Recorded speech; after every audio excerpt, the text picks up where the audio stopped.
collection is not from the font.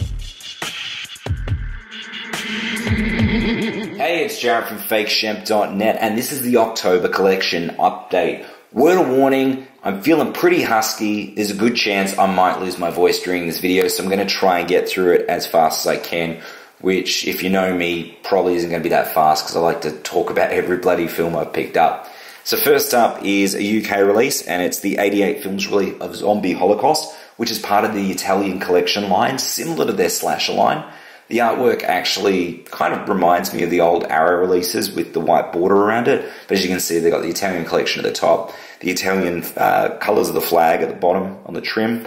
Then on the side, they've got the individual numbering, so if you're a collector, you know, you can line them up. But the main reason I picked this up was less about it being an 88 films or Italian collection or even the film Zombie Holocaust. It was for the feature-length documentary by Callum Woodell called Eaten Alive, the rise and fall of the Italian cannibal film. Callum's done a number of features with his company High Rising Productions on Arrow releases back in the day and more recently 88 films. And the doco itself is amazing and it's worth the price of the Blu-ray alone.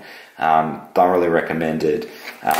Zombie Holocaust, quite keen to check the film out as well. It's been probably a little just under a decade maybe since I saw it last on the old Umbrella DVD release.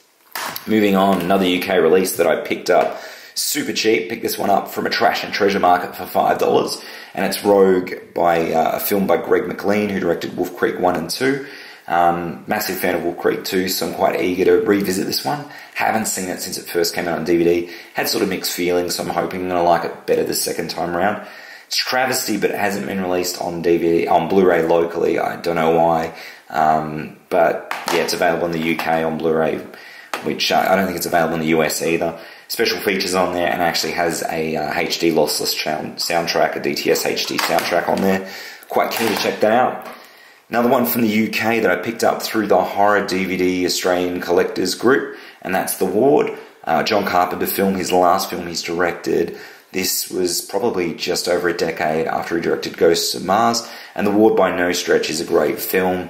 It's an entertaining film, and had it been from anyone other than John Carpenter, it would probably be pretty good. Kind of plays like a cross between Girl Interrupted meets Paranormal Activity. No, Girl Interrupted meets another sort of paranormal type film. But anyway, look, it's John Carpenter, so I felt the need to upgrade to Blu-ray for this one. It is in its original aspect ratio of, I think it's 235:1, whereas the DVD that was locally released through Roadshow and then through Reel is 178:1. And if you know Carpenter, you don't go cropping his compositions. If anything, his films look stunning. Aside from that, there's a couple special features on there, just some interview footage and behind-the-scene footage, which may have in fact been on the Australian DVD release. I believe the US release has got a commentary, but look, I'm more than happy with this one. In all honesty, there's a good chance I would never listen to the commentary, so this is more than fine with me, and I think I paid like $10 posted, so I'm pretty happy with that. Next up is a bunch of titles that I picked up through Second Spin in the US, and the first one up is this Scream Factory double feature of Metamorphosis and Beyond Darkness. Haven't seen Metamorphosis since the early 90s on video, and I don't know if I ever saw Beyond Darkness. Beyond Darkness is from the director of Troll 2, so that should certainly be an interesting viewing. Again, this one's got a punch barcode, as you can see in the top right-hand corner. I don't know what it is, but someone's getting Scream Factory promos and selling them straight to Second Spin, and I'm managing to get them at Second Spin at the right time. Aside from the features, I think, well, the feature presentations of the film, I think the only special features are theatrical trailers from memory. I haven't had a chance to crack it open and have a look, but yeah, I'm quite keen to have a look at these, but this is probably what I'd call Saturday morning viewing, because I don't know if I'd subject my wife to it, so maybe I'll watch it when she sleeps in.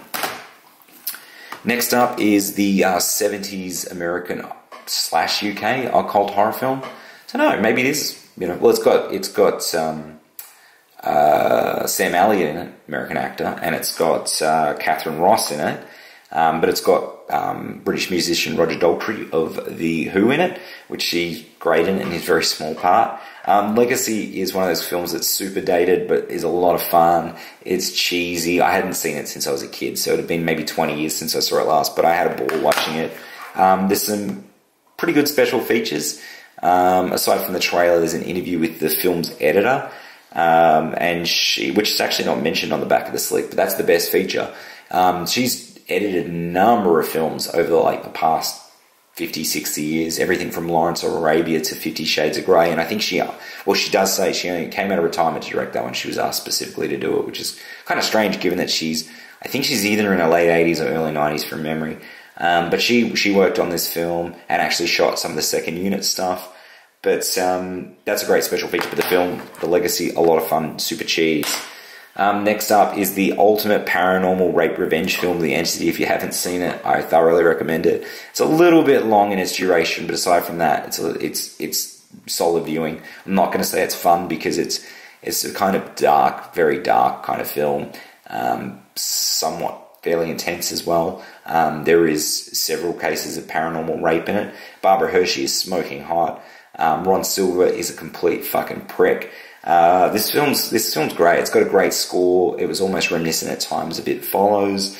Unfortunately, the US Blu-ray doesn't port across the commentary track that's on the US DVD, which was released at the same time. Bit of a shame. So I don't actually think there's any special features. I don't know the trailers on this from memory, but definitely worth a watch. Next up, one of my favourite films of this year from French director Quentin Dupex. No doubt I'm saying his name incorrectly, as I always do. Massive fan of this director. He directed Rubber and Wrong, which were great films. Wrong Cops, which is borderline good. It was good, I'll give it that. But Reality is solid. It's in my top 5 favourite films of 2015. And I thoroughly recommend it. Again, this is a Shout Factory release. It's IFC, distributed by Shout Factory. And I don't know if it's the same guy because this one's got a punch barcode, but I was happy to pick this up again at like just less than probably 2/3 of its retail cost, plus more than likely cheap to free shipping through Second Spin. So moving on to the local releases, we've got the J.C. Chandler film Margin Call, which I only saw a couple months ago, and it was after having seen A Most Violent Year, which I absolutely loved. I still haven't got around to All Is Lost, the film he made between Margin Call and A Most Violent Year. But I really, really dug Margin Call. Thought it was a solid film. It's a powerhouse of performances.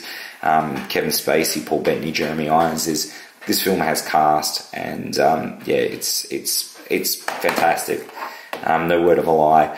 Nothing great special feature-wise. Some cast interviews. I haven't cracked the plastic yet, so I can't really comment. Sometimes they don't print all the special features on the slick, as is the case with Shout Factory, but more likely this probably only got cast interviews. If you haven't seen Margin Call, you've got to see it. It's solid. DVD to Blu-ray upgrade of the Peter Weir film The Truman Show with Jim Carrey. Fantastic film. I think this film just gets better with age. I probably don't need to say anything about it because you've likely seen it, possibly even studied it. Ports across all the special features that were on the DVD. Truman Show on Blu-ray. Next up, The Godfather Blu-ray box set. Finally picked this one up for a price that I was pretty happy with. And this is an upgrade again from DVD to Blu-ray for me. Quite eager to check out the restorations because it looks better than the DVD version that I bought back in the either late 90s or early 2000s whenever it was released. Godfather on Blu-ray. Entourage, the movie. If you're a fan of the series, you probably really dug the movie. I know I did. Not much really to say about it. A lot of fun. Just in time for Christmas, I finally upgraded It's a Wonderful Life to Blu-ray. Don't know if it's going to make a difference. Fortunately, the local release, Paramount, Blu-ray doesn't have any special features on there. Bit of a bummer. Pretty sure the US release is stacked with special features. Next one up is Purple Rain, the Prince vehicle from the early 80s, from 1983, I want to say. What am I doing? Does it actually have the year on here? Am I wasting your time? 1984. We recently covered this on a podcast. It was the first time I saw Purple Rain.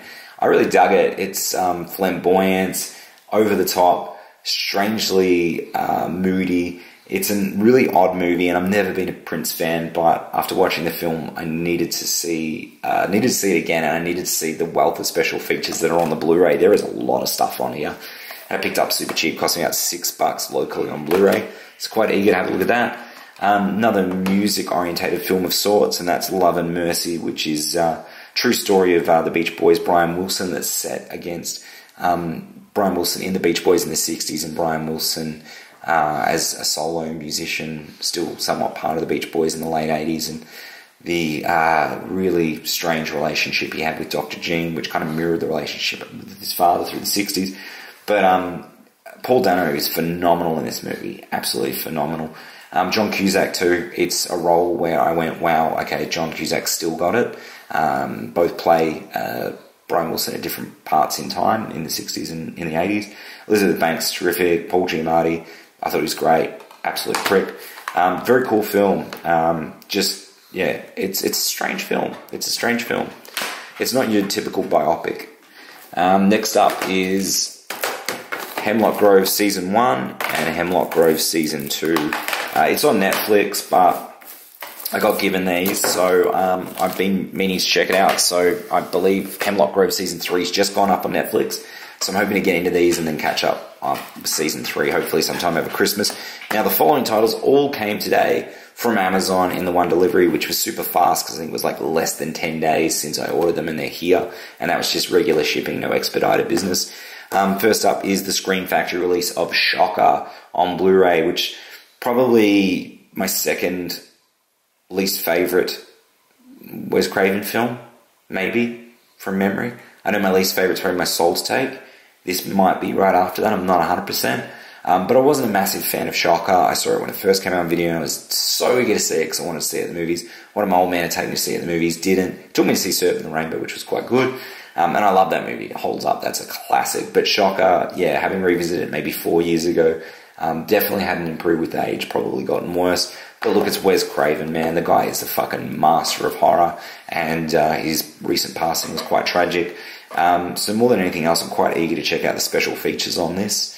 Plus, maybe now I'll look at it with slightly different eyes, who knows. Shocker on Blu-ray.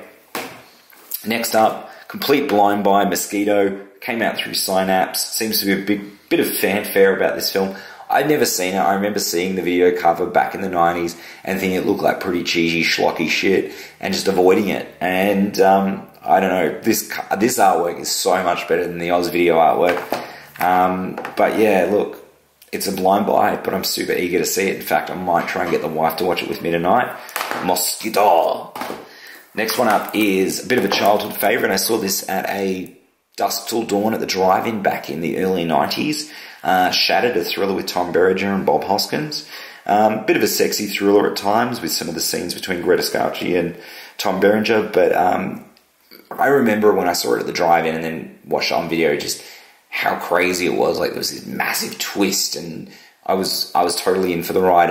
It had been about 20 years since I watched the last, and I revisited it recently on, I think it might have been Netflix, could have been Hulu, and I was not as blown away, but I've got like this real childhood love of this movie, and it's just come out on Blu-ray, so I had to get it. It's got a commentary. No, it doesn't have a commentary track. That's another title I'm getting to. It's got a making of featurette and trailer gallery. That's cool. I'm happy to own it, and I'm really eager to actually rewatch it on Blu-ray. I'll see how it looks. Next one up is Needful Things, which I haven't seen for a long time. I don't think I've seen it since video, to be honest. Generally like most of the Stephen King adaptations. I remember having enjoyed this one quite a lot when it came out. Yeah, look, I'm eager to revisit it. And there is a commentary track on this one, trailer, but this is just the theatrical release. I believe there is a extended edition. I've never seen it. But after watching this, maybe I'll track it down. Needful Things. Sorry, I'm running out of saliva to keep my throat lubricated to get through this. Next one up, Burnt Offerings. Eerie 70s haunted house type film with Karen Black. It's cool. It's a cool film. I'm a sucker for 70s paranormal / haunted house movies. And Burnt Offerings is pretty cool. This has quite a few special features on it too, surprisingly.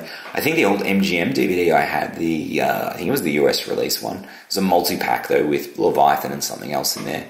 I don't recall having any special features, so yeah, I'm looking forward to checking those out. Moving on to another one that I haven't seen since I was a kid, which is House of the Long Shadows.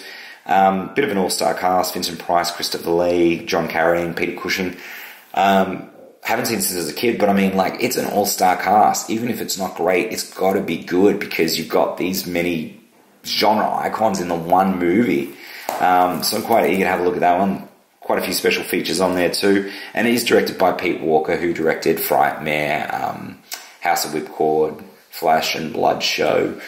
So I'm keen to revisit it. And it was a Canon film. I think it was like early 80s Canon trying to cash in on like the Hammer horror sort of thing, you know, a decade to 2 decades after it was a big thing. It was kind of an odd move, but anyway, who knows.